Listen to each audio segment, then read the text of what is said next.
Hi all, എല്ലാവർക്കും എഡ്യൂബിൾസിൻ്റെ കേട്ടറ്റ് category 3 ക്ലാസ്സിലേക്ക് സ്വാഗതം. ഇപ്പോൾ നിങ്ങൾ കണ്ടുകൊണ്ടിരിക്കുന്നത്, നിങ്ങൾ മുന്നിൽ സ്ക്രീനിൽ കാണുന്നത് നമ്മുടെ കേട്ടറ്റ് കാറ്റഗറി 3 സബ്ജക്ട് സ്പെസിഫിക് ഏരിയ അതിൻ്റെ സിലബസാണ്. അപ്പോൾ മലയാളത്തിൻ്റെ ക്ലാസ്സാണിത്. മലയാളത്തിൻ്റെ സിലബസിൽ നമുക്ക് നോക്കിയാൽ അറിയാം, മൊത്തം 80 ചോദ്യങ്ങളാണുള്ളത്. 30 ചോദ്യങ്ങൾ സൈക്കോളജി അല്ലെങ്കിൽ പെഡഗോജി ഭാഗത്തു നിന്നുള്ള ചോദ്യങ്ങളും 50 എണ്ണം നമ്മുടെ സബ്ജക്റ്റിൻ്റെ ഭാഗത്തു നിന്നുള്ള ചോദ്യങ്ങളാണുള്ളത്. അതിൽ നമ്മളിപ്പോൾ ഇന്ന് നോക്കാൻ പോകുന്നത് അതിൻ്റെ തുടക്കത്തിലുള്ള ഭാഷയുടെ വികാസ പരിണാമങ്ങൾ എന്നുള്ള ഭാഗത്ത് ഭാഷയുടെ ഉൽപ്പത്തി, അതുമായിട്ട് ബന്ധപ്പെട്ട കുറച്ച് സിദ്ധാന്തങ്ങളാണ് നമുക്ക് നോക്കാനുള്ളത്.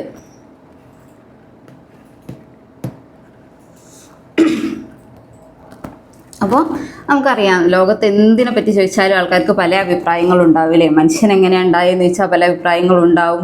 ഭൂമി എങ്ങനെ ഉണ്ടായെന്ന് ചോദിച്ചാൽ പല അഭിപ്രായങ്ങളും ഉണ്ടാവും. അപ്പോൾ ഒരു സാമ്പാർ വെക്കുന്ന റെസിപ്പി നോക്കിയാൽ വരെ നമുക്കറിയാം പല അഭിപ്രായങ്ങളും ഉണ്ടാവും. ഇങ്ങനെ വെച്ചാൽ സാമ്പാറാവുമോ, അങ്ങനെ വെച്ചാൽ സാമ്പാറാവുമോ എന്നുള്ള കാര്യത്തിൽ. അപ്പോൾ മലയാള ഭാഷ എന്ന് പറയുന്നത് അതിനേക്കാളും കുറച്ചും കൂടി വലിയൊരു സംഭവമാണല്ലോ. അപ്പോൾ അതിനെപ്പറ്റിയും അതെങ്ങനെ ഉണ്ടായി എന്നുള്ളതിനെ പറ്റിയും പലതരം അഭിപ്രായങ്ങൾ ഈ ലോകത്തുണ്ട്. അതിൽ നമുക്ക് എക്സാമിന് ചോദിക്കുന്ന കുറച്ച് ഇമ്പോർട്ടൻ്റ് ആയിട്ടുള്ള 4-5 സിദ്ധാന്തങ്ങളാണ് നമ്മൾ ഇന്നത്തെ ക്ലാസ്സിൽ നോക്കുന്നത്. ഇപ്പോൾ നിങ്ങൾ കാണുന്നുണ്ടാവും, മലയാള ഭാഷയുടെ ഉൽപ്പത്തിയുമായി ബന്ധപ്പെട്ട് വളരെ പ്രധാനപ്പെട്ട 4-5 സിദ്ധാന്തങ്ങളുടെ പേരുകളാണ് നിങ്ങളുടെ മുന്നിലുള്ളത്. 1 സംസ്കൃതജന്യവാദം, 2 തമിഴിൻ്റെ ഉപശാഖാവാദം, 3 സ്വതന്ത്ര ഭാഷാവാദം, 4 ഭാഷാമിശ്രവാദം, 5 ഭാഷാ സംക്രമണവാദം. ഇതിൽ നമുക്ക് ഓരോന്നായിട്ട് നോക്കാം. ഇത് ഇമ്പോർട്ടൻ്റ് ആണ്, കഴിഞ്ഞ എക്സാമിന് വരെ ചോദിച്ചിട്ടുള്ള ചോദ്യങ്ങളാണ് ഈ ഭാഗത്തു നിന്നുള്ളത്. നമുക്ക് ആദ്യം നോക്കാനുള്ളത് സംസ്കൃതജന്യവാദമാണ്. വളരെ സിമ്പിൾ കാര്യമാണ്, അതിൻ്റെ പേരിൽ നിന്ന് നമുക്ക് മനസ്സിലാക്കാം അവരെന്താണ് പറയാൻ ഉദ്ദേശിക്കുന്നത് എന്നുള്ളത്. സംസ്കൃതത്തിൽ നിന്ന് ജനിച്ചതാണെന്നുള്ള വാദം, അതാണ് സംസ്കൃതജന്യവാദം. അപ്പോൾ നമുക്ക് ഓരോ വാദത്തിൽ അതെന്താണ് അവർ പറയാൻ ഉദ്ദേശിക്കുന്നത്, അതിന് മെയിൻ അവതാരകൻ ആരാണ്, ഇതിനെ സപ്പോർട്ട് ചെയ്തിട്ടുള്ള ആൾക്കാർ ആരൊക്കെയാണ്, ഏത് പുസ്തകത്തിലാണ് ഈ വാദത്തിൻ്റെ ആയിട്ട് ബന്ധപ്പെട്ട വാദങ്ങൾ പ്രസിദ്ധീകരിക്കപ്പെട്ടിട്ടുള്ളത്, ഇതിനെന്തെങ്കിലും എതിര് വന്നിട്ടുണ്ടോ, അങ്ങനെയുള്ള കാര്യങ്ങളൊക്കെയാണ് ഉണ്ടാവുക. പക്ഷേ നമുക്ക് വളരെ സിമ്പിളായിട്ടുള്ള കാര്യങ്ങളെ കേട്ടറ്റിൻ്റെ കാര്യത്തിൽ ആവശ്യമുള്ളൂ. അപ്പോൾ ആദ്യം നമ്മൾ സംസ്കൃതജന്യവാദത്തിനെ കുറിച്ചാണ് പഠിക്കാൻ പോകുന്നത്. അപ്പോൾ സംസ്കൃതജന്യവാദം എന്ന് പറയുന്നത് കോവുണ്ണി നെടുങ്ങാടിയാണ് ഇതിൻ്റെ അവതാരകനായിട്ട് അറിയപ്പെടുന്നത്. അദ്ദേഹത്തിൻ്റെ കേരള കൗമുദി എന്ന് പറഞ്ഞിട്ടുള്ള പുസ്തകത്തിലാണ് നമ്മളിതിനെ പറ്റിയുള്ള കാര്യങ്ങൾ, കേരള കൗമുദി എന്ന് പറയുന്ന പുസ്തകത്തിലാണ് ഇദ്ദേഹം ഇതിനെപ്പറ്റിയുള്ള വാദങ്ങൾ അവതരിപ്പിക്കുന്നത്. അത് എന്താണെന്ന് വെച്ചാൽ, ദേവഭാഷയായ സംസ്കൃതത്തിൽ നിന്നാണ് മലയാളം ഉണ്ടായിട്ടുള്ളത്. അത്രയേ ഉള്ളൂ ഇതിനെപ്പറ്റി കാര്യമായിട്ട് പറയാനുള്ളത്. അപ്പോൾ കോവുണ്ണി നെടുങ്ങാടിൻ്റെ ഈ പുസ്തകത്തിൻ്റെ തുടക്കത്തിൽ അദ്ദേഹം ഇങ്ങനെ ഒരു ശ്ലോകം പറയുന്നുണ്ട്: സംസ്കൃത ഹിമഗിരികളിത ദ്രാവിഡവാണി കളിന്ദജാമിളിത കേരള ഭാഷാ ഗംഗ വിഹരതു മമ ഹൃസ്വര സ്വദാസംഗ. ഇതാണ് ഇദ്ദേഹം സംസ്കൃതജന്യവാദത്തിനെ സപ്പോർട്ട് ചെയ്ത ഒരാളാണെന്ന് പറയാൻ വേണ്ടിയിട്ട് ഉപയോഗിക്കുന്ന ഒരു ശ്ലോകം. ഇതെന്താന്ന് നോക്കിയിട്ടുണ്ടെങ്കിൽ സംസ്കൃതമാകുന്ന ഹിമവാനിൽ നിന്ന് ഉത്ഭവിക്കുകയും ദ്രാവിഡ വാണികളായിട്ടുള്ള, അതായത് ദ്രാവിഡ ഭാഷകളായിട്ടുള്ള കാളിന്തി പോലുള്ളവയുമായിട്ട് കൂടിച്ചേർന്ന് കേരള ഭാഷ ഒരു ഗംഗയെ പോലെ ഒഴുകുകയും ചെയ്തു എന്നാണ് ഇദ്ദേഹത്തിൽ പറയുന്നത്. പക്ഷെ നമുക്കിതിൽ മനസ്സിലാക്കേണ്ട ഒരു കാര്യം, ഇതേ കൃതിയിൽ തന്നെ സംസ്കൃതത്തിന് ഭാഷയുടെ, അതായത് കേരള ഭാഷയുടെ അല്ലെങ്കിൽ മലയാള ഭാഷയുടെ ഒരു പിതാവിൻ്റെ ഛായയാണെന്നും തമിഴിന് ഒരു മാതൃഛായയാണെന്നും അദ്ദേഹം പറയുന്നുണ്ട്. അതുകൊണ്ട് തന്നെ ഈ കൃതിയിൽ തന്നെ നമുക്ക് പരസ്പര വിരുദ്ധമായിട്ടുള്ള അദ്ദേഹത്തിൻ്റെ അഭിപ്രായങ്ങൾ കാണാം. അത് പരസ്പര വിരുദ്ധമാണെന്ന് പറയാൻ പറ്റുമോ? നമുക്ക് പറയാൻ പറ്റില്ല. കാരണം ആൾക്കാർ പഠിക്കുന്നതിനനുസരിച്ച് ആൾക്കാർക്ക് ഇങ്ങനെ തോന്നുമല്ലോ, അതാണോ ശരി ഇതാണോ ശരിയെന്ന് തോന്നൂലേ.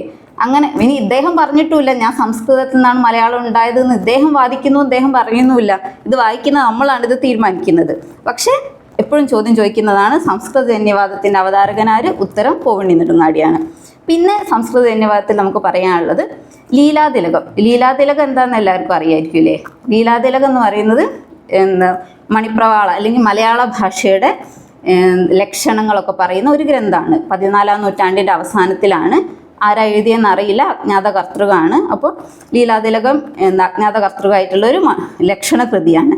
അതിൽ ഇങ്ങനെ ശില്പങ്ങൾ, അധ്യായങ്ങൾക്ക് ശില്പങ്ങൾ എന്നാണ് പറയുക. 8 അധ്യായങ്ങളാണുള്ളത്. ഇതിൽ സൂത്രം, വൃത്തി അങ്ങനെയൊക്കെ പേരിലാണ് കാര്യങ്ങൾ ക്രമീകരിച്ചിട്ടുള്ളത്.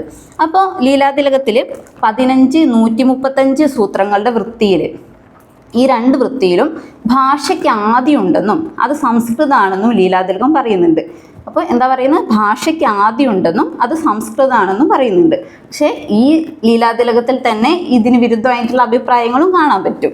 അങ്ങനെയൊക്കെ പറയുമ്പോൾ പൂർണ്ണാർത്ഥത്തിൽ സംസ്കൃതജന്യവാദത്തിൽ ഉറച്ചു നിൽക്കുകയും അതിനുവേണ്ടി വാദിക്കുകയും ചെയ്ത ഒരാൾ നമുക്ക് പറയാൻ പറ്റുന്നത് വടക്കുംകൂർ രാജരാജവർമ്മ മാത്രമാണെന്ന് നമുക്ക് പറയാൻ പറ്റും. അപ്പോൾ ഇത്രയൊക്കെയാണ് നമുക്ക് സംസ്കൃതജന്യവാദത്തിൽ കേട്ടറ്റിൻ്റെ ഒരു പോയിന്റ് ഓഫ് വ്യൂവിൽ നിന്ന് പഠിക്കാനുള്ളത്. എന്തൊക്കെയാണ്? കോവുണ്ണി നെടുങ്ങാടിയാണ് ഇതിൻ്റെ അവതാരകനായിട്ട് അറിയപ്പെടുന്നത്. അദ്ദേഹം ഈ വാദങ്ങൾ അവതരിപ്പിച്ചത് കേരള കൗമുദി എന്ന് പറയുന്ന കൃതിയിലാണ്. എന്താണ് വാദിക്കുന്നത്? ദേവഭാഷയായിട്ടുള്ള സംസ്കൃതത്തിൽ നിന്ന് മലയാളം രൂപപ്പെടുന്നു എന്നുള്ളതാണ് വാദിക്കുന്നത്. പിന്നെ ഈ ശ്ലോകത്തിൻ്റെ കാര്യമൊന്നും പൊതുവെ ചോദിക്കേണ്ടതില്ല, എന്നാലും കണ്ടാൽ ഇനി നമുക്ക് മനസ്സിലാവുമല്ലോ ഇത് ഏതാണ്, ഏത് വാദത്തിനെ സാധൂകരിക്കുന്നതാണെന്നുള്ളത് നമുക്ക് മനസ്സിലാവും. പിന്നെ ലീലാതിലകത്തിലെ 15 135 സൂത്രങ്ങളുടെ വൃത്തിയിൽ ഈ ഭാഷയ്ക്ക് ആദ്യം ഉണ്ടെന്നും അത് സംസ്കൃതമാണെന്നും പറയുന്നുണ്ട്. പിന്നെ സംസ്കൃതജന്യവാദത്തിൽ ഉറച്ചു നിന്ന് അതിനു വേണ്ടി വാദിച്ച ഒരാൾ വടക്കുംകൂർ രാജരാജവർമ്മ മാത്രമാണ് എന്നുള്ളതാണ്. ഇത്രയാണ് സംസ്കൃതജന്യവാദത്തിൽ നമുക്ക് പഠിക്കാനുള്ളത്. ഇനി അടുത്ത വാദം എന്താണ്? സംസ്കൃതജന്യവാദം നമ്മൾ കഴിഞ്ഞു. ഇനി തമിഴിൻ്റെ ഉപശാഖാവാദം. ഇതും നമുക്ക് പേര് കേട്ടാൽ മനസ്സിലാകാവുന്ന കാര്യം തന്നെയുള്ളൂ. തമിഴിൻ്റെ ഒരു ഉപശാഖയാണ് മലയാളം എന്നാണ് ഇത് വാദിക്കുന്നത്. ഇതിൻ്റെ അവതാരകൻ നമുക്ക് എല്ലാവർക്കും വളരെ പ്രസിദ്ധനായിട്ട് നമുക്ക് എല്ലാവർക്കും അറിയുന്ന, മലയാളം ഒരു വിധത്തിൽ പഠിച്ചിട്ടുള്ള എല്ലാവരും കേട്ടിട്ടുള്ള ഒരാളായിരിക്കും AR രാജരാജവർമ്മ. അദ്ദേഹത്തിൻ്റെ കേരള വാണിനിയിലാണ് ഇദ്ദേഹം ഈ വാദത്തിനെ പറ്റി പറയുന്നത്. ഈ തമിഴിൻ്റെ ഉപശാഖാവാദത്തിന് കേരള പാണിനി ഉപയോഗിക്കുന്നത് കൊടുന്തമിഴ് വാദം എന്നാണ്. അപ്പോൾ കൊടുന്തമിഴ് എന്ന് പറഞ്ഞാൽ ഇപ്പോൾ നമുക്കറിയാം, നമ്മൾ പുസ്തകത്തിൽ എഴുതാൻ ഉപയോഗിക്കുന്ന മലയാളവും നമ്മൾ സംസാരിക്കാൻ ഉപയോഗിക്കുന്ന മലയാളവും തമ്മിൽ ഇപ്പോൾ തന്നെ വ്യത്യാസങ്ങളുണ്ട്. അതുപോലെ തന്നെ പ്രാചീന തമിഴകത്തിൽ ഗ്രന്ഥഭാഷയായിട്ട് ഉപയോഗിച്ചിരുന്ന തമിഴിനെ ചെന്തമിഴെന്നും നാടോടി ഭാഷയായിട്ട് ഉപയോഗിച്ചിരുന്ന തമിഴിനെ കൊടുന്തമിഴ് എന്നാണ് പറഞ്ഞിരുന്നത്. അങ്ങനെ പ്രാചീന തമിഴകത്ത് 12 നാടുകളാണ് ഉണ്ടായിരുന്നതെന്നാണ് പറയുന്നത്. ഇപ്പോൾ നിങ്ങൾ കേട്ടിട്ടുണ്ടാവും മിക്കവാറും മലയാളം പഠിച്ചവരാണെങ്കിൽ കുട്ടം, കുടം, കർക്ക, വേൺ, പൂഴി, പുനനാട്, മലനാട്, ആദിനാട്, അങ്ങനെ പറഞ്ഞിട്ട് 12 നാടുകളാണുള്ളത്. എല്ലാം എനിക്ക് ഓർമ്മ വരുന്നില്ല. അതിൽ 5 നാടുകൾ കുട്ടം, കുടം, കർക്ക, വേൺ, പൂഴി, അങ്ങനെയുള്ള 5 നാടുകളിൽ സംസാരിച്ചിരുന്ന കൊടുന്തമിഴ് മലയാളമായി തീർന്നു എന്ന വാദം. അതാണ് കേരള വാണി പറയുന്നത്. ഇതിനെയാണ് നമ്മൾ കൊടുന്തമിഴ് വാദം. ആ 5 നാടുകൾ സംസാരിച്ചിരുന്ന കൊടുന്തമിഴാണല്ലോ മലയാളമായിട്ട് മാറുന്നത്. അതുകൊണ്ട് കൊടുന്തമിഴ് വാദം എന്ന് പറയും. അപ്പോൾ പരിമിതാർത്ഥത്തിൽ നോക്കിയാൽ തമിഴിൽ നിന്നാണ് മലയാളം ഉണ്ടായത് എന്നാണ് ഈ വാദം പറയുന്നത്. ഇതിനു മുമ്പ് ചോദ്യങ്ങൾ വന്നിട്ടുള്ളൊരു ഭാഗമാണ് ഇനി പറയുന്നത്. AR കേരള ഭാഷയുടെ വളർച്ചയെ അല്ലെങ്കിൽ കേരള ഭാഷയെ 3 ഘട്ടങ്ങളായിട്ട് വിഭജിക്കുന്നുണ്ട്. ഘട്ടവിഭാഗം എന്ന് പറഞ്ഞിട്ട് കേരള വാണിയിൽ നമുക്കിത് കാണാൻ പറ്റും. അപ്പോൾ എന്തൊക്കെയാണത്? കരിന്തമിഴ് കാലം, മലയാളക്കാലം, മലയാളക്കാലം. അതിന് കാലഘട്ടങ്ങളുണ്ട്. കാലഘട്ടം അത്രത്തോളം ഇമ്പോർട്ടൻ്റ് അല്ല, എന്നാലും ഒന്ന് നോക്കി വെക്കുന്നത് നല്ലതാണ്. ഇനി എന്താ ചോദിക്കാൻ നമുക്കറിയില്ലല്ലോ. അപ്പോൾ കരിന്തമിഴ് കാലം കൊല്ലവർഷം 1 മുതൽ 500 വരെ. കൊല്ലവർഷം 1 മുതൽ 500 വരെ, അതായത് AD 825 മുതലാണ് കൊല്ലവർഷം തുടങ്ങുക. അപ്പോൾ 825 മുതൽ ഇങ്ങോട്ടുള്ള 500 വർഷമാണ് ഉണ്ടാവുക. മലയാളക്കാലം എന്ന് പറയുന്നത് കൊല്ലവർഷം 500 മുതൽ 800 വരെയാണ്. ഇനി മലയാളകാലോ കൊല്ലവർഷം 800 മുതൽ ഇപ്പോൾ നിലവിലുള്ളത് വരെയുള്ള കാലത്തിനെ പറ്റിയാണ് പറയുന്നത്. അപ്പോൾ ഇതിനു മുന്നേ ഈ ഭാഷ ഉണ്ടായിരുന്നില്ലെന്ന് ചോദിച്ചാൽ ഇതിനു മുന്നേ ഉള്ള ഭാഷയുടെ ആ കാലത്തെ അതിൻ്റെ ഗർഭകാലമായിട്ട് കണക്കാക്കിയാൽ മതി എന്നാണ് AR കേരള വാണി പറയുന്നത്. അപ്പോൾ ഇതൊരു ബാല്യകാലം, കരിന്തമിഴ് കാലത്തിൻ്റെ ബാല്യകാലമായിട്ടും മലയാളക്കാലത്തിനെ ഒരു കൗമാരകാലമായിട്ടും മലയാളകാലത്തിന് ഒരു യൗവനകാലമായിട്ടും ഒരു വളർച്ചയുടെ കാലമായിട്ടൊക്കെ കണക്കാക്കിയാൽ മതി എന്നാണ് AR പറയുന്നത്. പിന്നെന്താ ഈ കാര്യത്തിൽ പറയാനുള്ളത്? എങ്ങനെയാണ് ഈ കൊടുന്തമിഴുകൾ മലയാളമായി തീരാൻ എന്താണ് കാരണം എന്നുള്ള കാര്യമാണ്. അപ്പോൾ 12 നാടുകളിലും പലതരത്തിലുള്ള കൊടുന്തമിഴ് ദേശഭേദങ്ങളിലൂടെ നിലനിന്നിരുന്നു. അപ്പോൾ നമുക്കറിയാം കാസർഗോഡുള്ള മലയാളമല്ല തൃശ്ശൂരുള്ളത്, അതല്ല തിരുവനന്തപുരത്തുള്ളത്. അതുപോലെ തന്നെ ഈ 12 നാടുകളിലും വ്യത്യസ്തമായിട്ടുള്ള ചെറിയ ചെറിയ വ്യത്യാസങ്ങളോട് കൂടിയുള്ള കൊടുന്തമിഴാണ് ഉണ്ടായിരുന്നത്. അപ്പോൾ നമ്മൾ നേരത്തെ പറഞ്ഞ 5 നാടുകളിലെ കുട്ടം, കുടം, കർക്ക, വേൺ, പൂഴി എന്ന് പറയുന്ന 5 നാടുകൾ ഏകദേശം അടുത്തുണ്ടായിരുന്ന ഏകദേശം സാമ്യമുള്ള ജിയോ പൊളിറ്റിക്കൽ, അതായത് ജിയോഗ്രഫിക്കലായിട്ടുള്ള പൊളിറ്റിക്കലായിട്ടുള്ള സാഹചര്യത്തിൽ ഉണ്ടായിരുന്ന നാടുകളാണ്. ആ നാടുകളിലേക്ക് ആര് വന്നു? ആര്യന്മാർ വന്നു. നമ്പൂതിരിമാർ വളരെ പ്രബലന്മാരായി. അപ്പോൾ ഈ ആര്യന്മാരുടെ ഭാഷയാണ് ഏത്? സംസ്കൃതം. അവിടെ നിലവിലുണ്ടായിരുന്ന ഭാഷ ഏതാണ്? ദ്രാവിഡം.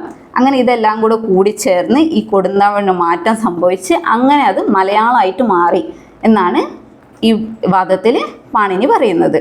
അപ്പോൾ ഇത്രയേ ഉള്ളൂ തമിഴിൻ്റെ ഉപശാഖാവാദത്തിൽ നമുക്ക് പഠിക്കാൻ. തമിഴിൻ്റെ ഉപശാഖാവാദത്തിൽ എന്തൊക്കെയാണ്? കൊടുന്തമിഴ് വാദം എന്ന് പറഞ്ഞാലും ഇത് തന്നെയാണ്.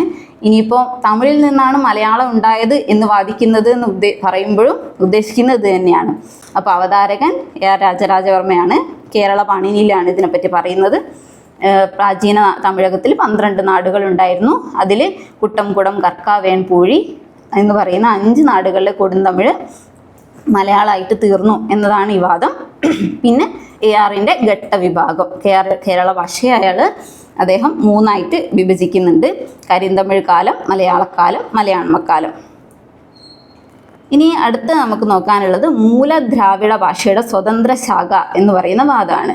ഇപ്പം നമ്മൾ നേരത്തെ പറഞ്ഞില്ലേ, പ്രാചീന തമിഴകുണ്ട്, അതിൽ 12 നാടുകളുണ്ട്, അതിൽ പലതരം കൊടുന്തമിഴുകളുണ്ട് എന്നൊക്കെയുള്ള. അപ്പോൾ അതുപോലെ അവിടെ ഉണ്ടായിരുന്ന പ്രാചീന തമിഴിൽ നിന്ന് ആണ് തമിഴ് ഉണ്ടായത്, കർണാടകം ഉണ്ടായത്. പണ്ട് കന്നഡ എന്നല്ല കൃതികൾ പറയുന്നത്, കർണാടകം എന്നാണ്. തുളു ഉണ്ടായത്, തെലുങ്ക് ഉണ്ടായത് എന്നൊക്കെയാണ് ഇപ്പോഴും നമ്മൾ വിശ്വസിക്കുന്നത്. അതുപോലെ തന്നെ ആ മൂലദ്രാവിഡ ഭാഷയിൽ നിന്ന് വേർപിരിഞ്ഞു വന്നതാണ് മലയാളം. അങ്ങനെയാണ് മൂലദ്രാവിഡ ഭാഷയുടെ സ്വതന്ത്ര ശാഖ ആണ് മലയാളം എന്ന് വാദിക്കുന്നവർ പറയുന്നത്. അതിൻ്റെ പ്രധാന അവതാരകൻ ആറ്റൂർ കൃഷ്ണപിഷാരടിയാണ്. അദ്ദേഹത്തിൻ്റെ ഭാഷാ സാഹിത്യ ചരിത്രം, ഇത് അദ്ദേഹത്തിൻ്റെ ഒരു രചനയാണ്, ഭാഷാ സാഹിത്യ ചരിത്രം. ഭാഷാ സാഹിത്യ ചരിത്രത്തിൽ അദ്ദേഹം പറയുന്നു, ചെന്തമിഴ്, കർണാടകം മുതലായവയെ പോലെ ദ്രമിഡ മൂലഭാഷയിൽ നിന്ന് നേരത്തെ തന്നെ പിരിഞ്ഞുണ്ടായ സ്വതന്ത്ര ശാഖയാണ് മലയാള ഭാഷ. അപ്പോൾ തമിഴിൽ നിന്നുണ്ടായതാന്ന് പറയുമ്പോൾ മൂലദ്രാവിഡ ഭാഷയിൽ നിന്ന് നേരിട്ടുണ്ടായ ആ ചെന്തമിഴിനെ പോലെയോ കർണാടകത്തിനെ പോലെയോ തുളുവിനെ പോലെയോ ഒരു പ്രാമുഖ്യമുള്ള ഭാഷയല്ല നമ്മൾ എന്ന് പറയുന്ന ഒരു ധ്വനി അതിലുണ്ട്. പക്ഷേ ഇതാകുമ്പോൾ എന്താണ്, നമ്മളും ആ വേരിൽ നിന്നുണ്ടായ ആളുകളാണ് എന്നുള്ളൊരു ധ്വനിയാണ് ഇതിലുള്ളത്. അപ്പോൾ ആറ്റൂർ കൃഷ്ണപിഷാരടിയുടെ ഭാഷാ സാഹിത്യ ചരിത്രത്തിലാണ് ഈ കാര്യങ്ങൾ പറയുന്നത്. ഈ വാദത്തിനെ ഇദ്ദേഹത്തിനെ സപ്പോർട്ട് ചെയ്യുന്ന ആൾക്കാരാണ് R Narayana Panicker, K Godavarma, KM George തുടങ്ങിയ ആളുകളൊക്കെ. ഇതിൽ ഇത്ര തന്നെ നമുക്ക് പഠിക്കാനുള്ളൂ. ഈ ഒരു എക്സാം പോയിന്റ് ഓഫ് വ്യൂവിൽ ഇത്ര കാര്യങ്ങൾ തന്നെ നമുക്ക് പഠിക്കാനുള്ളൂ. എന്തൊക്കെയാണ്? മൂലദ്രാവിഡ ഭാഷയുടെ സ്വതന്ത്ര ശാഖയാണ്. അതെന്താണ് വാദം എന്നുള്ളത്? ദ്രമിഡ മൂലഭാഷയിൽ നിന്ന് അല്ലെങ്കിൽ മൂലദ്രാവിഡ ഭാഷയിൽ നിന്ന് നേരിട്ട് പിരിഞ്ഞുണ്ടായ ഒരു ഭാഷയാണ് മലയാളം. അതായത് ചെന്തമിഴും കർണാടകവും ഒക്കെ പോലെ തന്നെ. ഭാഷാ സാഹിത്യ ചരിത്രം എന്ന് പറയുന്ന ആറ്റൂർ കൃഷ്ണപിഷാരടിയുടെ രചനയിലാണ് ഈ വാദം നമുക്ക് കാണാൻ കഴിയുക. R Narayana Panicker, K Godavarma, KM George ഇവരൊക്കെ ഇതിനെ സപ്പോർട്ട് ചെയ്തിട്ടുള്ള ആൾക്കാരാണ്. ഇനി അടുത്തത് ഭാഷാ മിശ്രവാദം. പാണിനിനെ കേട്ടിട്ടുള്ളതുപോലെ കുറച്ച് ആളുകൾ കേട്ടിട്ടുണ്ടാവാൻ സാധ്യതയുള്ള ഒരാളാണ് ഇളംകുളം കുഞ്ഞൻപിള്ള. ഭാഷാ മിശ്രവാദം ഇതിൻ്റെ അവതാരകൻ ആരാണ്? ഇളംകുളം കുഞ്ഞൻപിള്ളയാണ്. അദ്ദേഹത്തിൻ്റെ കേരള ഭാഷയുടെ വികാസ പരിണാമങ്ങൾ എന്ന് പറയുന്ന പുസ്തകത്തിലാണ് അദ്ദേഹം ഈ കാര്യങ്ങൾ പറയുന്നത്. കേരള ഭാഷയുടെ വികാസ പരിണാമങ്ങൾ, അത് സംസ്കൃതത്തിൻ്റെയും ചെന്തമിഴിൻ്റെയും കൂടിച്ചേരൽ വഴി രൂപപ്പെട്ട മിശ്രഭാഷ മലനാട്ടു തമിഴിനെ സ്വാധീനിച്ചതുവഴി മലയാളം രൂപപ്പെട്ടു എന്നുള്ളത്. അപ്പോൾ പേര് കേട്ടാൽ തന്നെ നമുക്ക് എന്താ അറിയാം, ഒരു മിക്സ്ചർ പോലെയാണ് മലയാളം ഉണ്ടായത് എന്നാണ് ഇവർ പറയുന്നത്. ഭാഷാ മിശ്രവാദം. സംസ്കൃതം ഉണ്ടായിരുന്നു, ചെന്തമിഴും ഉണ്ടായിരുന്നു. ഇവിടെ അത് കൂടിച്ചേർന്നത് വഴി ഒരു മിശ്രഭാഷ ഉണ്ടായി. ആ മിശ്രഭാഷ ഇവിടെ മലനാട്ടിൽ സംസാരിച്ചിരുന്ന തമിഴിനെ സ്വാധീനിച്ചത് വഴിയാണ് മലയാളം രൂപപ്പെട്ടതെന്നാണ് പറയുന്നത്. ഇതിൽ ഇളംകുളം കുഞ്ഞൻപിള്ളേനെ ഈ വാദത്തിനെ സപ്പോർട്ട് ചെയ്യുന്ന ആൾക്കാരാണ് P ശങ്കരൻ നമ്പ്യാരും N കൃഷ്ണപിള്ളയൊക്കെ. നമ്മളെ കൈരളിയുടെ കഥയൊക്കെ എഴുതിയിട്ടുള്ള N കൃഷ്ണപിള്ളയൊക്കെ അല്ലേ, അദ്ദേഹമൊക്കെ ഇതിനെ സപ്പോർട്ട് ചെയ്തിട്ടുള്ള ആൾക്കാരാണ്. അപ്പോൾ ഭാഷാ മിശ്രവാദം എന്താണ്? കേരള ഭാഷയുടെ വികാസ പരിണാമങ്ങൾ എന്ന് പറയുന്ന ഇളംകുളം കുഞ്ഞൻപിള്ളയുടെ പുസ്തകത്തിലാണ് ഇതിനെപ്പറ്റി പറയുന്നത്. അപ്പോൾ സംസ്കൃതത്തിൻ്റെയും ചെന്തമിഴിൻ്റെയും കൂടിച്ചേരൽ വഴിയുണ്ടായ മിശ്രഭാഷ മലനാട്ടു തമിഴിനെ സ്വാധീനിച്ചത് വഴി മലയാള ഭാഷ രൂപപ്പെട്ടു. ഇതിനെ സപ്പോർട്ട് ചെയ്ത ആൾക്കാരാണ് P ശങ്കരൻ നമ്പ്യാരും N കൃഷ്ണപിള്ളയും. ഇനി അടുത്ത ഒരു വാദം എന്ന് പറയുന്നത് ഭാഷാ സംക്രമണവാദമാണ്. സംക്രമണം എന്ന് പറയുമ്പോൾ നമ്മൾ പഠിക്കാനൊന്നുമില്ല, സിമ്പിളായിട്ടുള്ള കാര്യമാണ്. അത് ഒരു പരിണാമം അല്ലെങ്കിൽ ഒരു ചേഞ്ച്, ട്രാൻസിഷൻ. അതൊക്കെയാണ് ഇപ്പം മലയാളത്തിനേക്കാളും കുറച്ചും കൂടി പരിചയമുള്ള വാക്ക് ചിലപ്പോൾ അതൊക്കെ ആയിരിക്കും, ട്രാൻസിഷൻ എന്നൊക്കെ ഉള്ളതായിരിക്കും അല്ലേ. അപ്പോൾ ആ ഒരു ട്രാൻസിഷനെ കാണിക്കുന്ന ഒരു വാദം എന്നേ പറയാനുള്ളൂ. അപ്പോൾ ഇതിൻ്റെ അവതാരകൻ എന്ന് പറയുന്നത് CL ആൻ്റണിയാണ്. CL ആൻ്റണി പൊതുവേ മലയാളം PG ഒക്കെ പഠിച്ചിട്ടുള്ള ആൾക്കാർ ആണെങ്കിൽ നമുക്ക് കേട്ടിട്ടുള്ള ആൾക്കാരായിരിക്കും ഇവരൊക്കെ. ഡിഗ്രിക്ക് പഠിച്ചവരും കേട്ടിട്ടുണ്ടാവുമായിരിക്കും അല്ലേ. അപ്പോൾ ഈ വാദത്തിൽ എന്താ പറയുന്നത്? വ്യവഹാര ഭാഷ ചെന്തമിഴിലേക്ക് നുഴഞ്ഞു കയറിയാണ് ഇന്ന് കാണുന്ന മലയാളം രൂപപ്പെട്ടതെന്നാണ് പറയുന്നത്. അപ്പോൾ എന്താണ്, നമ്മുടെ നാട്ടിൽ അന്നത്തെ കാലത്ത് ഇവിടെ നമ്മൾ ദ്രാവിഡ ഭാഷ സംസാരിക്കുന്ന കുറേ ആളുകൾ അങ്ങോട്ട് ആര്യന്മാർ വരുന്നു. അപ്പോൾ ഒരു ചെന്തമിഴുണ്ട്, അതുപോലെ തന്നെ സംസ്കൃതമുണ്ട്. ഇതിൻ്റെ ഇടയിൽ ഇത് രണ്ടും അല്ലാതെ നമ്മൾ സംസാരിക്കുന്ന വ്യവഹാര ഭാഷയും ഉണ്ട്. അപ്പോൾ ഈ വ്യവഹാര ഭാഷ ഇതിൻ്റെ രണ്ടിൻ്റെ സമ്മർദ്ദത്തിൽ ഇടയിൽ ഇങ്ങനെ ഞെരിങ്ങി നിൽക്കുകയായിരുന്നു എന്നാണ് ഇദ്ദേഹം പറയുന്നത്. അപ്പോൾ അദ്ദേഹത്തെ ഇതിനെ സാധൂകരിക്കാൻ വേണ്ടിയിട്ട് ഇദ്ദേഹം ഒരു ഘട്ടവിഭജനം നടത്തിയിട്ടുണ്ട്. അപ്പോൾ AD 9 വരെയുള്ള കാലത്തെ അദ്ദേഹം പരതന്ത്ര ഘട്ടം എന്നാണ് പറയുന്നത്. എന്താണ് പരതന്ത്ര ഘട്ടം? AD 9 മുതൽ 17 വരെയുള്ള ഘട്ടത്തെ സംക്രമഘട്ടം, അതായത് വ്യവഹാര ഭാഷയുടെ നുഴഞ്ഞു കയറ്റ ഘട്ടം. ആദ്യത്തെ ഘട്ടത്തിൽ എന്താണ്, ഒരു സ്വാതന്ത്ര്യമില്ലാതെ വ്യവഹാര ഭാഷ എന്താണ് ഞെരിങ്ങി അവിടെ ഇങ്ങനെ നിൽക്കുകയാണ്. പക്ഷേ 9 to 17 ആയപ്പോഴത്തേക്കും വ്യവഹാര ഭാഷ അതിലേക്ക് ഏതിലേക്ക്, ചെന്തമിഴിലേക്ക് നുഴഞ്ഞു കയറാൻ തുടങ്ങി. ഇനി AD 17 ശേഷം ആയപ്പോഴേക്കും എന്തായി, അതിന് സ്വാതന്ത്ര്യം കിട്ടി. അങ്ങനെ സ്വതന്ത്ര ഘട്ടം. അപ്പോൾ ഈ ഘട്ട വിഭജനവും എക്സാമിന് ചോദിച്ചിട്ടുള്ളതാണ്. ഇങ്ങനെ കാലമൊന്നും ചോദിച്ചിട്ടില്ല. പക്ഷേ സംക്രമഘട്ടം ഏത് വാദമായിട്ട് ബന്ധപ്പെട്ടതാണ്, അല്ലെങ്കിൽ ഈ ആശയം അവതരിപ്പിച്ചത് ആരാണ്, അല്ലെങ്കിൽ പരതന്ത്ര ഘട്ടവും സംക്രമഘട്ടവും സ്വതന്ത്ര ഘട്ടവും ആരുടെ ആശയങ്ങളാണ്, ഏതിനെ സാധൂകരിക്കുന്ന ആശയമാണെന്നൊക്കെ ചോദിച്ചിട്ടുള്ള ചോദ്യങ്ങളാണ് കേട്ടോ. അപ്പോൾ എന്തൊക്കെയാണ് ഭാഷാ സംക്രമണവാദത്തിലുള്ളത്? ഭാഷാ സംക്രമണവാദത്തിൻ്റെ അവതാരകൻ CL ആൻ്റണിയാണ്. വ്യവഹാര ഭാഷ ചെന്തമിഴിലേക്ക് നുഴഞ്ഞു കയറിയാണ് ഇന്ന് കാണുന്ന തരത്തിലുള്ള മലയാളം രൂപപ്പെട്ടതെന്നാണ് അദ്ദേഹം പറയുന്നത്. അദ്ദേഹത്തിനും ഘട്ടവിഭജനമുണ്ട്. AD 9 വരെയുള്ള ഘട്ടം പരതന്ത്രഘട്ടം. പരതന്ത്രഘട്ടം എന്ന് പറഞ്ഞാൽ വ്യവഹാര ഭാഷ ഒരു സൈഡ് നടുവിലുണ്ട്, ഒരു സൈഡിൽ ചെന്തമിഴുണ്ട്, ഒരു സൈഡിൽ സംസ്കൃതമുണ്ട്. സ്വാതന്ത്ര്യം ഇല്ലാത്ത കാലഘട്ടമാണ്. ഇനി AD 9 മുതൽ 17 വരെയുള്ളതെന്ന് പറഞ്ഞാൽ സംക്രമഘട്ടമാണ്. വ്യവഹാര ഭാഷ ചെന്തമിഴിലേക്ക് നുഴഞ്ഞു കയറാൻ തുടങ്ങിയ കാലഘട്ടമാണ്. 17 ശേഷം സ്വതന്ത്രഘട്ടമാണ്.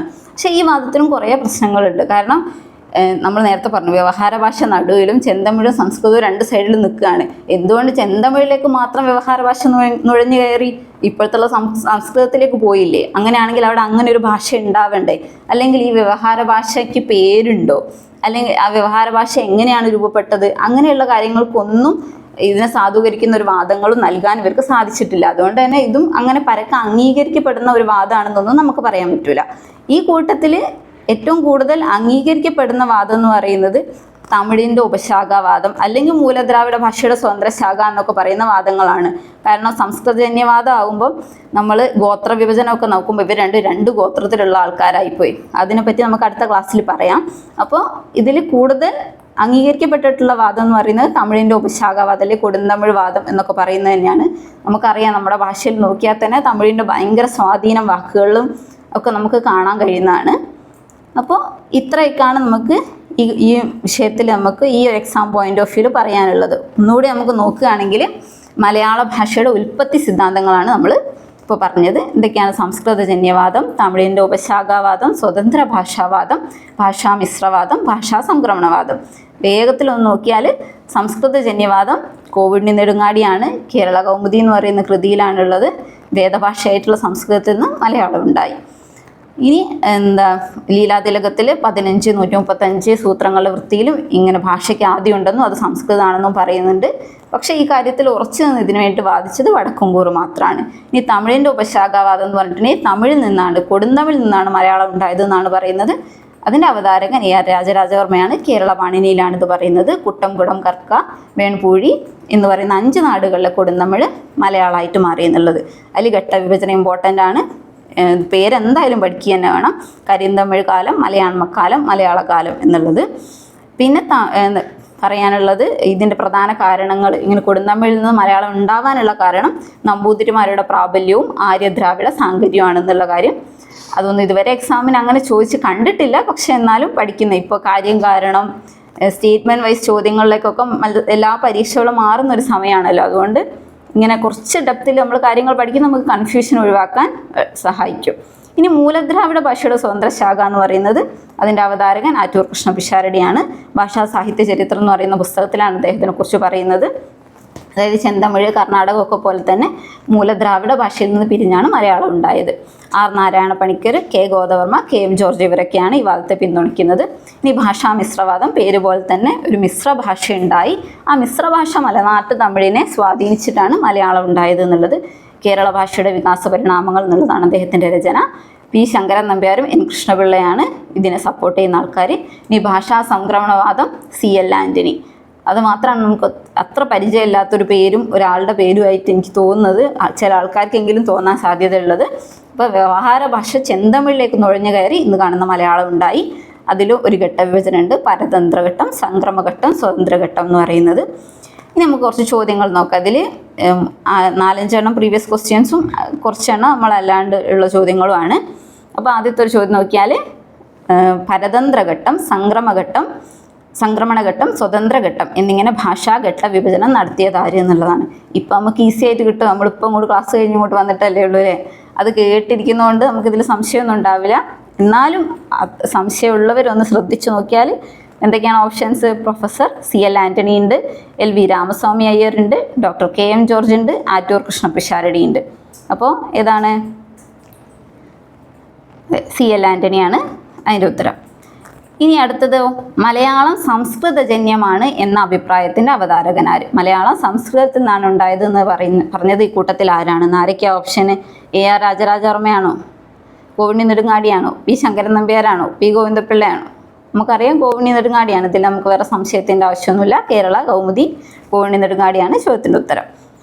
ഇനി അടുത്തത് കരിന്തമിഴ് കാലം, മലയാളക്കാലം, മലയാളകാലം എന്നിങ്ങനെ മലയാള ഭാഷയെ 3 ഘട്ടങ്ങളായിട്ട് വിഭജിച്ചതാര്? നമ്മൾ 2 തരത്തിലുള്ള ഘട്ട വിഭജനം ഇപ്പോൾ പഠിച്ചിട്ടുള്ളൂ. നമുക്കറിയാം കരിന്തമിഴ്, മലയാളക്കാലം ഇതൊക്കെ ആരതാണ്? P Velayudham Pillai, AR Rajarajavarma, CL Antony, KM George. ഇത് 4ആണ് ഓപ്ഷൻ. ഇതിൽ പി വേലായുധം പിള്ള അത് നമ്മളിപ്പോൾ പഠിച്ചിട്ടേ ഇല്ല എന്ന് പറയുന്നുണ്ട് കുറേ ആൾക്കാരല്ലേ. അപ്പോൾ ബാക്കി 3 ആളെ ഉണ്ടാവുള്ളൂ. അത് സംശയമില്ലാത്ത കാര്യമാണ്. AR ആണ് അതിൻ്റെ ഉത്തരം, AR രാജരാജവർമ്മ. ഇനി അടുത്തത് മലയാള ഭാഷയുടെ ഉൽപ്പത്തി സിദ്ധാന്തവുമായി ബന്ധപ്പെട്ട് നിൽക്കാത്ത ഒരു പ്രസ്താവനയാണ് എന്നുള്ളതാണ്. അതായത് ഇപ്പോൾ നമ്മൾ 4-5 ഉൽപ്പത്തി സിദ്ധാന്തങ്ങൾ പഠിച്ചില്ലേ. അപ്പോൾ ഈ ഒരു സിദ്ധാന്തമായിട്ട് ഒരു ബന്ധമില്ലാത്ത ഒരു സ്റ്റേറ്റ്മെൻറ്റ് ഈ കൂട്ടത്തിലുണ്ട്. അത് ഏതാണെന്നുള്ളതാണ് ചോദ്യം. മലയാള ഭാഷ സംസ്കൃതജന്യമാണ്, മൂലദ്രാവിഡ ഗോത്രത്തിൽ നിന്നും വേർതിരിഞ്ഞു വന്നതാണ്, തമിഴിൽ നിന്ന് വേർതിരിഞ്ഞു വന്നതാണ്, മണിപ്രവാള ഭാഷാരൂപത്തിൽ നിന്നും വേർതിരിഞ്ഞു വന്നതാണ്. അപ്പോൾ നമ്മൾ നോക്കിയറിയാം മലയാള ഭാഷ സംസ്കൃതജന്യമാണ് എന്നുള്ളത്. സംസ്കൃതജന്യവാദത്തിൻ്റെ പോയിന്റ് തന്നെ അതാണ് അല്ലേ. അപ്പോൾ കോവിണി നെടുങ്ങാടിയും ഒക്കെ പറഞ്ഞത്, ലീലാതിലകത്തിലെ കാര്യം പറഞ്ഞതും വടക്കുംകൂറിൻ്റെ കാര്യം പറഞ്ഞതൊക്കെ ഓർമ്മയില്ലേ. അപ്പോൾ അത് സംസ്കൃതജന്യവാദവുമായിട്ട് ബന്ധപ്പെട്ടിട്ടുള്ള ഒരു പ്രസ്താവനയാണ്. ഇനി മൂലദ്രാവിഡ ഗോത്രത്തിൽ നിന്ന് വേർതിരിഞ്ഞു വന്നതാണെന്നുള്ളത് മൂലദ്രാവിഡ ഭാഷയുടെ സ്വതന്ത്ര ശാഖ എന്ന് പറയുന്നത് ആ വാദത്തിൻ്റെ പ്രധാന പോയിന്റ് അതാണ്. ഇനി തമിഴിൽ നിന്ന് വേർതിരിഞ്ഞു വന്നതാണെന്ന് പറഞ്ഞാലോ കൊടുന്തമിഴ് വാദം. നമ്മൾ ARൻ്റെ കൊടുന്തമിഴ് വാദത്തിനെ കുറിച്ച് പറഞ്ഞില്ലേ. അപ്പോൾ കൊടുന്തമിഴിൽ നിന്നുണ്ടായതാണെന്ന് നമ്മൾ ഒരു സാധാരണ രീതിയിൽ പറഞ്ഞാൽ തമിഴിൽ നിന്നുണ്ടായതാണെന്ന് നമുക്ക് കണക്കാക്കാം അല്ലേ. അപ്പോൾ തമിഴിൽ നിന്ന് വേർതിരിഞ്ഞു വന്നതാണെന്നുള്ളതും ഈ ഉൽപ്പത്തി സിദ്ധാന്തവുമായി ബന്ധപ്പെട്ട് നിൽക്കുന്ന ഒരു പ്രസ്താവനയാണ്. നമ്മുടെ ചോദ്യം എന്താ? നിൽക്കാത്ത ഒരു പ്രസ്താവനയാട്ടോ.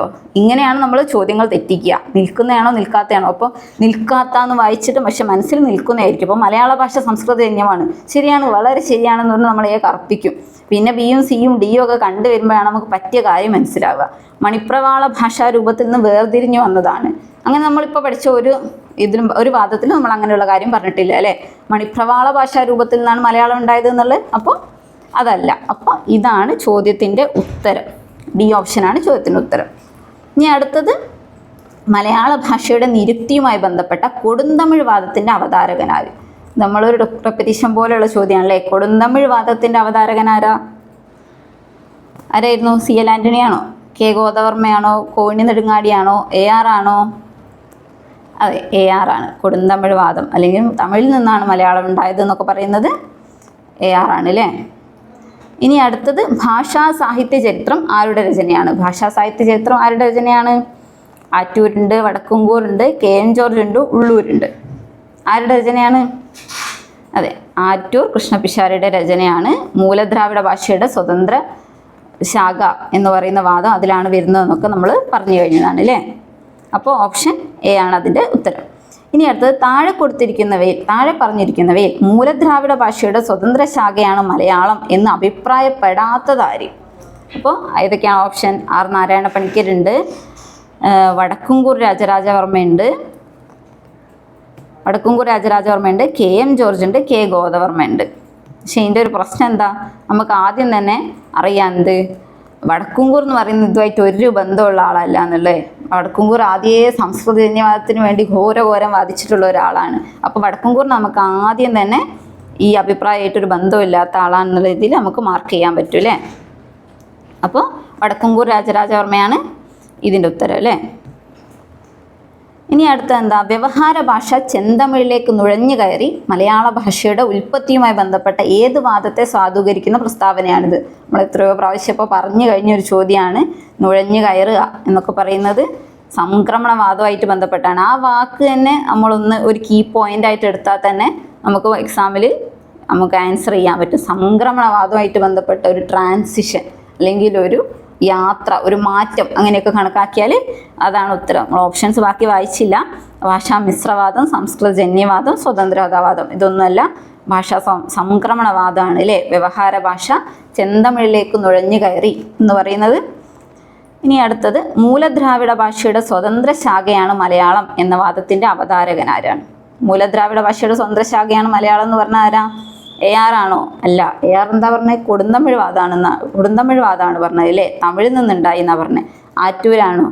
അതെ, ആറ്റൂരാണ് എന്ത് പറഞ്ഞത്? മൂലദ്രാവിഡ ഭാഷയുടെ സ്വതന്ത്ര ശാഖയാണ് മലയാളം എന്ന് പറഞ്ഞത്. പിന്നെ ഗോദവർമ്മയും KM ജോർജും ആണുള്ളത്. പിന്നെ അടുത്തത്, കേരള ഭാഷയുടെ വികാസ പരിണാമങ്ങൾ ആരുടെ കൃതിയാണ്? നമ്മൾ പറഞ്ഞ കാര്യമാണ്. ആരാണ്? Attoor Krishna Pisharody, AR Raja Raja Varma, Elamkulam Kunjan Pillai, R Narayana Pisharody. ആരാണ് R നാരായണ പിഷാരടി എന്നല്ലേ? ആരോ. അപ്പോൾ നമുക്ക് ഇതിൽ ആരാണ്? കേരള ഭാഷയുടെ വികാസ പരിണാമങ്ങൾ എന്നുള്ള കൃതി ആരാ? ഭാഷാ മിശ്രവാദമായിട്ട് ബന്ധപ്പെട്ടുള്ള ആളാണ് ഇളംകുളം കുഞ്ഞൻപിള്ളയാണ് അല്ലേ അതിൻ്റെ ഉത്തരം. അപ്പോൾ ഇളംകുളം കുഞ്ഞൻപിള്ളയാണ് അതിൻ്റെ ഉത്തരം. അപ്പോൾ നമ്മൾ ഏകദേശം ഭാഷയുടെ ഉൽപ്പത്തി, മലയാള ഭാഷയുടെ നിരുക്തി അല്ലെങ്കിൽ മലയാള ഭാഷയുടെ ഉൽപ്പത്തി, മലയാള ഭാഷ എങ്ങനെ ഉണ്ടായി എന്നുള്ള കാര്യങ്ങളൊക്കെ ആയിട്ട് ബന്ധപ്പെട്ട് നമ്മൾ പ്രധാനമായിട്ടുള്ള 4-5 വാദങ്ങൾ നമ്മൾ പരിചയപ്പെട്ടു. അതിൻ്റെ ആളുകൾ ആരൊക്കെയാണ്, പുസ്തകങ്ങൾ ഏതൊക്കെയാണെന്നൊക്കെ പരിചയപ്പെട്ടു. പ്രീവിയസ് ക്വസ്റ്റ്യൻ അടക്കം നമ്മളൊരു 10 ചോദ്യങ്ങൾ ഡിസ്കസ് ചെയ്തു. ഇത് അങ്ങോട്ടും ഇങ്ങോട്ടും കൺഫ്യൂഷൻസ് ഉണ്ടാവും. നമ്മൾ കുറേ കാലത്തിന് ശേഷമാണ് നമ്മൾ സബ്ജക്റ്റ് ഇങ്ങനെ ഒരു എക്സാം ഓറിയൻറ്റഡ് ഒക്കെ ആയിട്ട് പഠിക്കുന്നത്. നമ്മൾ സ്കൂളിൽ പഠിപ്പിക്കുന്ന ആൾക്കാരാണെങ്കിൽ തന്നെ നമുക്ക് ഇതൊന്നും പഠിപ്പിക്കേണ്ട ആവശ്യമില്ല. അതുകൊണ്ട് തന്നെ കൺഫ്യൂഷൻസ് ഉണ്ടാവും, അങ്ങോട്ടും ഇങ്ങോട്ടും മാറിപ്പോവും. അതൊക്കെ സ്വാഭാവികമാണെന്ന് മനസ്സിലാക്കുക. നമ്മളൊരു എക്സാം, ഇത് ജീവിതത്തിൽ നമ്മൾ പല കാര്യങ്ങളും നേരിട്ടു. അതിൻ്റെ ഏറ്റവും ചെറിയൊരു ഭാഗമാണ് ഈ എക്സാമൊക്കെ. 6 മാസം കൂടുമ്പോൾ വരുന്ന പരീക്ഷയാണ്. ഇതല്ലെങ്കിൽ അടുത്ത പരീക്ഷ എഴുതാവുന്നതാണ്. അതിനുള്ളൊരു പോസിറ്റീവ് മൈൻഡോടെ കാര്യങ്ങൾ കാണുക. എല്ലാവരും കൃത്യമായിട്ട് പഠിക്കുക. അടുത്ത എക്സാം നമുക്കുള്ളതാണ് കേട്ടോ. അപ്പോൾ ശരി, എന്നാൽ പിന്നെ കാണാം.